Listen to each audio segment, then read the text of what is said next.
La Direction générale de douane et Axis en est conscient. Elle a signé vendredi un protocole d'accord avec l'Agence de facilitation du transport des transits du corridor central, un accord dont l'objectif principal est l'échange des données informatisées relatives aux cargaisons transitant par le port de Dar es Salaam en République unie de Tanzanie. Suivez.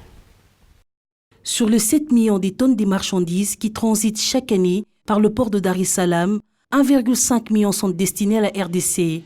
Malheureusement, le manque d'infrastructures, les déficiences dans les ports, les tracasseries administratives rendent le coût de l'importation très élevé et la durée du transit trop longue. Une situation qui entrave les échanges commerciaux. Voilà qui justifie la signature du protocole d'accord entre la Direction générale de douane et Axis et l'Agence de facilitation du transport des transits du corridor central.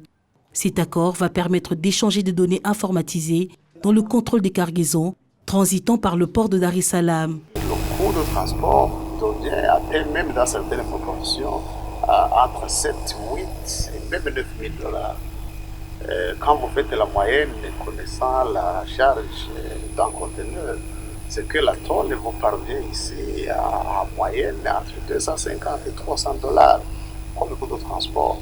Alors qu'il est de 160, 150 $ pour des pays comme le Rwanda, comme le Burundi. Nous sommes une organisation des pays. L'information va nous aider à pouvoir dire aux décideurs que voilà, les inefficiences se trouvent à ce niveau. Et donc, comme un accord, on va alors déterminer les solutions possibles pour aider nos opérateurs économiques. Ces difficultés que rencontrent les importateurs et exportateurs de la RDC sont aussi dues à l'enclavement partiel de la RDC, surtout dans sa partie est et sud-est. Cet accord va donc permettre aux pays membres du corridor de trouver des solutions au bénéfice des opérateurs économiques. La République démocratique du Congo est partiellement enclavée, car pour une bonne partie de ses importations et exportations à destination et au départ de sa partie est et sud-est, elle dépend des ports de Dar es Salaam en Tanzanie et de Mombasa au Kenya. Malheureusement, le transit par ces pays ne s'effectue pas sans difficulté pour les pays enclavés comme la RDC. Difficultés qui entament le droit au transit et qui ne facilitent pas l'acheminement rapide et aisé des marchandises à destination suite au long délai et au coût élevé de transport.